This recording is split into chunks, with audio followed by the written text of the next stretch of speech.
Reminder to Week 5 Statement Saturday. Let's go ahead and get started. Welcome back to another DNS address. Week 5 was all about making statements. South Florida scored 66 and unleashed Joe Jackson on another helpless defense. Georgia Tech walked in the South Bend and held Notre Dame to 3 points. Troy knocked off number 10 BYU by 25. Old Dominion went on the road and handled Missouri, and while several DNS programs strengthened their national resumes, the Pick Six epidemic returned with a vengeance. Texas State surrendered 2 of them. Arkansas State gave up another. Sacramento State called a screen pass, and Eastern Michigan somehow took it 37 yards in the opposite direction.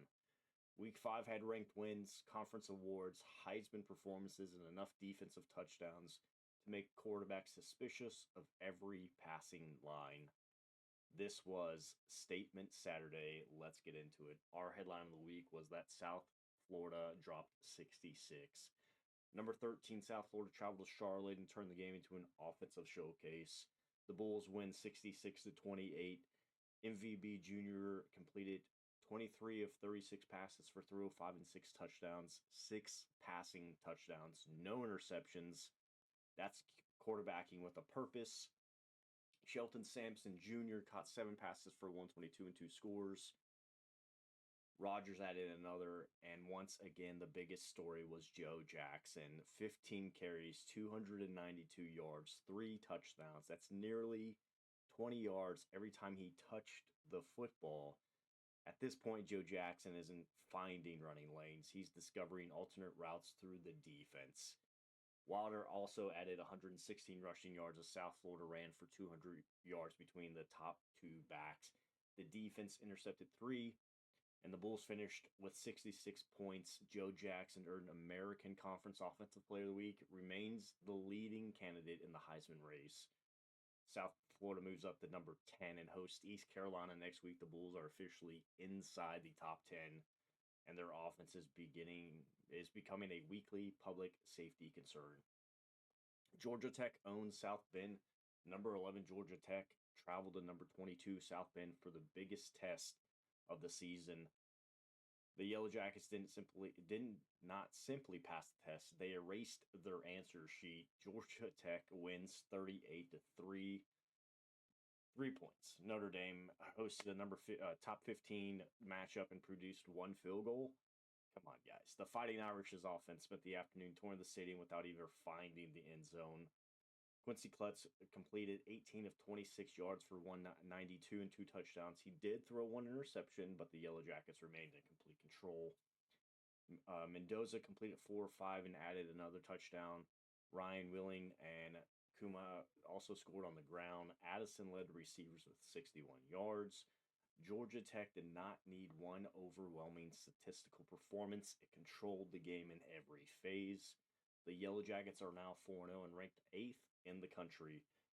They've defeated Tennessee by 27, Pittsburgh by 36, Virginia Tech by 41, and Notre Dame by 35. This is not surviving a difficult schedule. That is running through it. Louisville visits Atlanta next week. Georgia Tech is no longer joining the national conversation. The Yellow Jackets are already in it.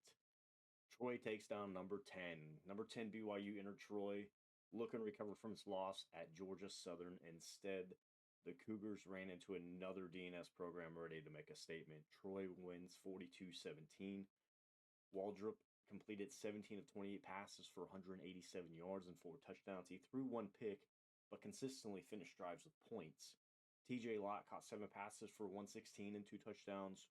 Roach once again powered the ground game, 21 carries, 165 yards, 2 touchdowns. Troy has made its identity very clear. The Trojans are going to run the football. They're going to control the line of scrimmage, and the defense crowds the box. Waldrop will throw over the top. Miles Graham led the defense with 10 tackles, 1 for loss, and half a sack. Troy improves to 4-1 with 2 victories over top 10 opponents. The Trojans already defeated number 7 Miami and now have taken down number 10 BYU. Louisiana comes to Troy next week. Troy still does remain outside of the top 25, but the conversation has started, and after 2 top 10 wins, the voters may eventually need to explain exactly what else they are waiting to see. Old Dominion handles business. Old Dominion followed its dynamic win in dramatic fashion over Kansas State with a road trip to Missouri. There was no hangover. The Monarchs win 38-14. Ricky Burns completed 15 of 24 passes for 194 and 4 touchdowns. He also rushed for another 67. John Valero added 122 total yards and 2 receiving touchdowns. Charles Jackson also rushed for 69 yards and another score. Sherman was able to catch a touchdown pass for the Monarchs, and Gage Sowers led the defense with 11 tackles. This was not the 70-point explosion we saw against Central Michigan. It was not the last-second thriller against Kansas State. It was something championships also need, a professional road victory. Old Dominion took control, finished drives, and never allowed Missouri to make the game uncomfortable. The Monarchs are now ranked number 20, ranked 22, and travel to Marshall next week. The defending Sun Belt champions have officially returned to the national ranking. Our player of the week in a losing effort.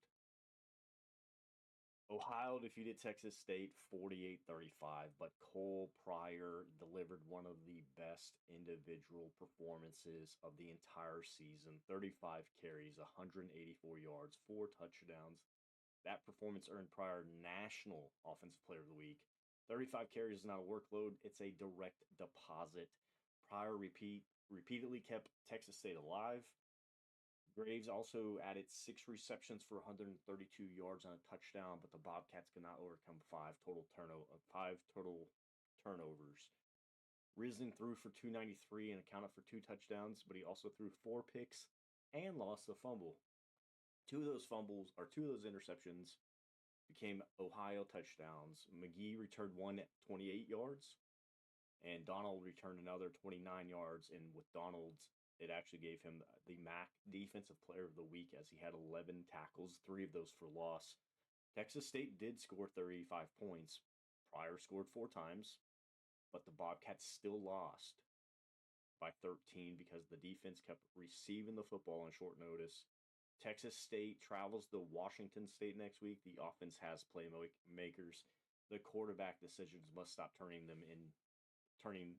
into points for the other team. Von Blue can't do everything. UMass defeats Central Michigan 33-17.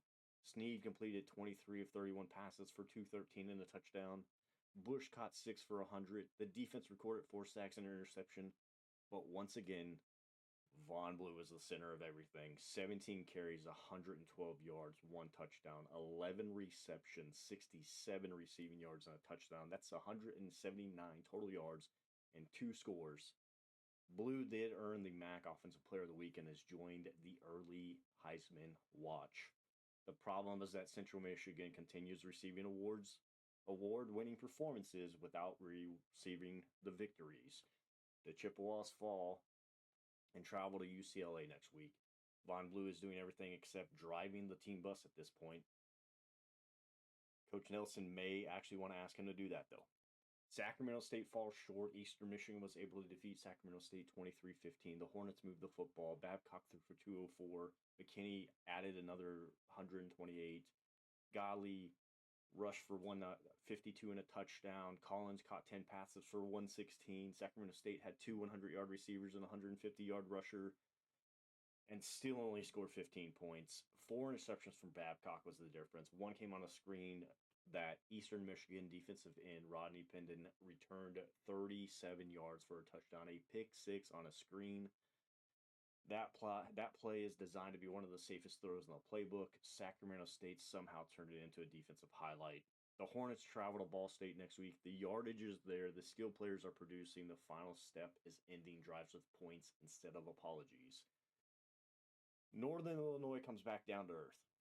1 week after earning its first victory in the DNS Dynasty history, Northern Illinois falls to UTEP 58-22. Brown attempted 53 passes. He completed 38 for 307 and 1 touchdown and 1 interception. Porter produced 144 total yards and a rushing touchdown. Dominguez led the receivers with 67 yards, and Northern Illinois could not slow UTEP. Struck recorded 12 tackles and returned a touchdown, 19 yards for UTEP, which also earned him the Mountain West Defensive Player of the Week. The Huskies enter a bye week at 1-4. The first victory was important. Now Northern Illinois must prove it can build from that, preferably without allowing 58 points. Arkansas State stumbles. Georgia State defeats Arkansas State 34-21. Owen Blunt threw for 167 and a touchdown. Ryan Rivers added 155 yards and 2 touchdowns, but also threw 3 interceptions. One was returned 60 yards for a touchdown by Georgia State corner Kai Spann. Carlos Brown rushed for 76 yards. The defense recorded 6 sacks and a forced fumble, but the brightest individual performance came from Tyler Little. 17 receptions, 175 yards, 1 touchdown. Little earned Sun Belt Offensive Player of the Week. 17 catches is not about being targeted often. That's becoming the entire passing game. Arkansas State does enter its bye at 1-4. The Red Wolves are producing individual standouts, but the turnovers continue to prevent them from performances from becoming wins. Our stock-ups this week: South Florida, 66 points, more than 400 rushing yards from its top 2 backs, and a return to the national top 10. Georgia Tech, 4 games, 4 dominant victories, number 8 in the country. The Yellow Jackets are a legitimate national contender. Troy, 2 top 10 victories, a 4-1 record, and one of the most physical rushing attacks in the Dynasty. Rank them. Old Dominion, the Monarchs followed an emotional victory with a comfortable SEC road win. This is how mature teams operate. Our need more film of the week: Texas State's turnovers, 4 interceptions, 1 lost fumble, 2 pick six. Cole Pryor deserves better at this point. Sacramento State's red zone execution, more than 500 yards of offense, only 15 points. The Hornets are moving the ball everywhere except across the goal line. Northern Illinois' defense, 58 points allowed immediately after the first win in program history. Momentum has officially been placed on hold. Our Week 5 honors, our National Offensive Player of the Week, is Cole Pryor from Texas State with 35 carries, 184 yards, 4 touchdowns. A tremendous performance even in defeat. We really had no Defensive Player of the Week this week. We can kind of go back through it all. I didn't see anybody that was worthy. Our Built Not Given award this week belongs to Troy. The Trojans were just able to do it. BYU entered the last 2 weeks ranked in the top 5. Georgia Southern knocked the Cougars down. Troy made sure they stayed down. The Trojans controlled the line of scrimmage, rushed for 165 behind Roche, threw 4 passing touchdowns, and defeated number 10 by 25 points. Troy now owns 2 top 10 victories. The Trojans are not asking to be ranked. They're building a resume that should eventually make it, unavoidable. That victory was built. It was not given. Our early Heisman watch: Joe Jackson from number 10 South Florida. Joe remains the leader. His latest performance added 292 rushing yards and 3 touchdowns to an already ridiculous season. And Von Blue sneaks in from Central Michigan. Blue joins the watch after another dominant all-purpose performance. This has become Central Michigan's leading rusher, primary receiver, most consistent offensive threat. The wins have not followed yet, though, but the production can't be ignored. Our Week 6 highlights: Louisville at Georgia Tech. Georgia Tech is unbeaten and rolling. Louisville already lost to Georgia Southern, but has enough offense to test the Yellow Jackets. Can Georgia Tech continue winning by 4 or 5 touchdowns? Louisiana at Troy. Troy's coming off a top 10 victory and is being discussed just outside of the rankings. The challenge is avoiding a letdown. Number 22, Old Dominion at Marshall. The Monarchs continue their Sun Belt redemption or championship defense. They're carrying a national rating now. They have championship expectations. Let's see them get it done. East Carolina at South Florida. Joe Jackson's Heisman campaign continues through a conference opponent. Georgia Southern at James Madison. The Eagles return from their bye as number 20 in the nation. Back-to-back ranked victories have earned Georgia Southern national recognition. Now, Coach Stonewall Bennett must make sure the celebration does not become a distraction. Mississippi State at West Virginia. The Bulldogs returned from their bye week looking to build on a defensive performance at Kentucky. Central Michigan travels to UCLA. Sacramento State travels to Ball State. Texas State travels to Washington State. And Northern Illinois and Arkansas State are on much needed byes. Ladies and gentlemen, week 5 was Statement Saturday. South Florida scored 66 and returned to the top 10. Georgia Tech held Notre Dame to 3 points and climbed to number 8. Troy earned its second top 10 victory. Old Dominion handled Missouri and entered the rankings. Cole Pryor scored 4 touchdowns and earned national honors. Joe Jackson strengthened his Heisman campaign. Von Blue joined the watch, and the pick 6 continued to be the most dangerous play in the DNS passing game. Next week, Georgia Southern returns as the number 20 team in the country. Old Dominion begins defending its ranking. Georgia Tech puts its unbeaten record on the line, and Troy tries to turn national discussion into a number beside its name. The season is moving quickly, the resumes are taking shape, and the margin of error is disappearing. Build on the win, respond to the loss, finish the drive, and please do not throw a pick 6 on a screen pass.